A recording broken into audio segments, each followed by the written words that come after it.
So I've got a brand new AR-15 to show you guys today, but first things first, thought we'd do a little Russian skeet shooting.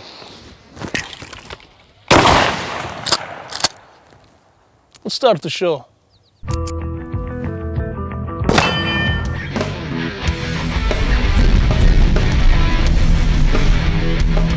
Hello my friends, it's FPS-Russia again, and I got something pretty cool for you today. So this is my new AR-15 I bought. I thought I'd show you guys, let you know what this thing's all about. This is a Houlding Precision Firearms G2L. It's a carbon fiber AR-15, and what you're getting out of this rig is 3-gun performance straight out of the box. You don't have to go around and buy accessories. They did it for you. So first of all, you've got their muzzle brake up here. This is really helping with the felt recoil. So is the low mass bolt carrier, and those two working together, you're going to see very low recoil, even though this thing weighs around 6 pounds, pretty light for an AR. Also, you've got Geisley Super 3-gun trigger in there. That's going to let us get on target, throw a lot of rounds down range really fast. It's semi-automatic, keep in mind. All in all, it's a very nice package, very reliable, accurate, and I've been having a lot of fun with it, so let's get started. All right, so first things first. I tried something a little bit different this week with the soda. You guys have been asking for it for a while, so we threw Mentos in those things. Got diet soda down there. I think that might give us a little bit more fizzle. Mostly this is going to be an experiment, so let's see what we can do.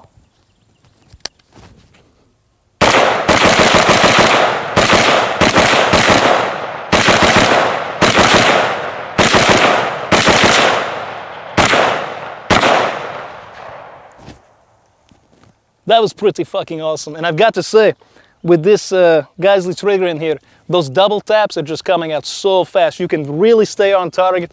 The muzzle brake's definitely helping a lot too. This is a very light gun, but the recoil really is super low, very manageable.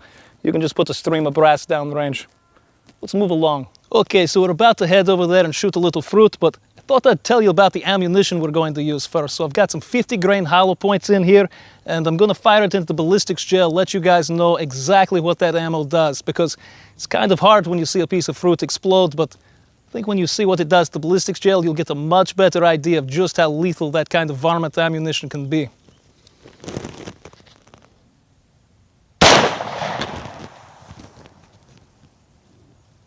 So we're going to head down there, take a closer look. I think you're going to be impressed.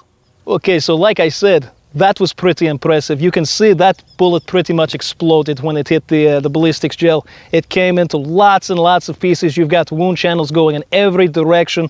You've got the little bit that penetrated all the way to the middle of the block there. And this is a very similar consistency to flesh. So it gives you a good idea of what would happen if you hit varmint with it, something like that, which is what this kind of ammunition is meant for. Today we're going to be using it to blow up some watermelons though, so let's get to that. Okay, so I actually changed my mind. I noticed that I had some frangible ammunition in my car over there.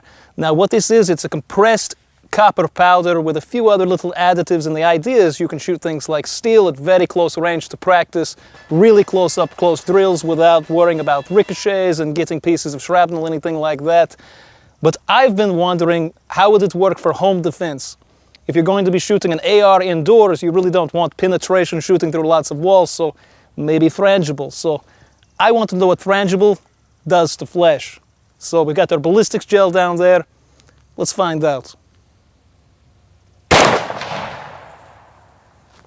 Looks like that packs a wallop. Let's go over there a little bit closer, see what the internals look like. All right, so that was actually really, really impressive. So you can see here, you've got one of the nastiest, dirtiest wounds I've ever seen there.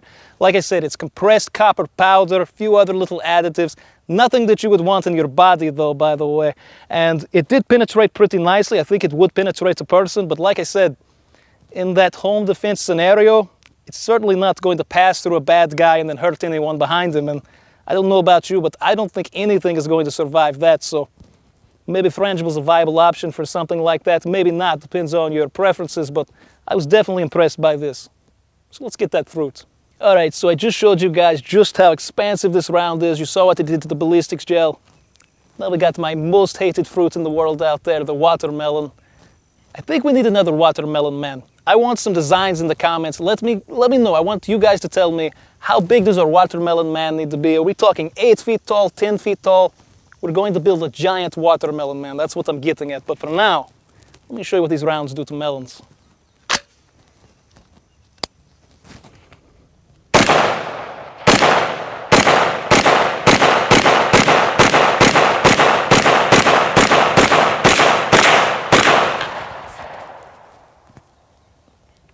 they absolutely blow them up. It's like hitting them with a mini grenade or something. Now, if you can imagine, you shoot an animal with that, you shoot a person with that, you get an absolutely devastating effect. Let's move along, I got something else for you. Okay, so we've had a lot of fun with the Houlding AR today, I've got to say. I'm impressed by the low recoil, even with the lightweight. I'm impressed with the rate of fire we're able to get out of this thing.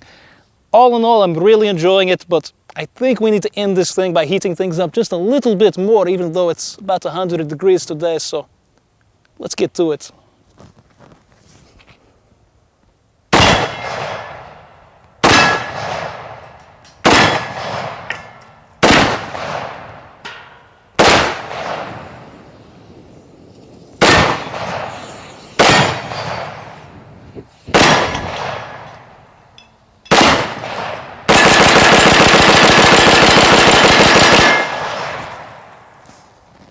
Well, we've set everything on fire, so I think it's that time again.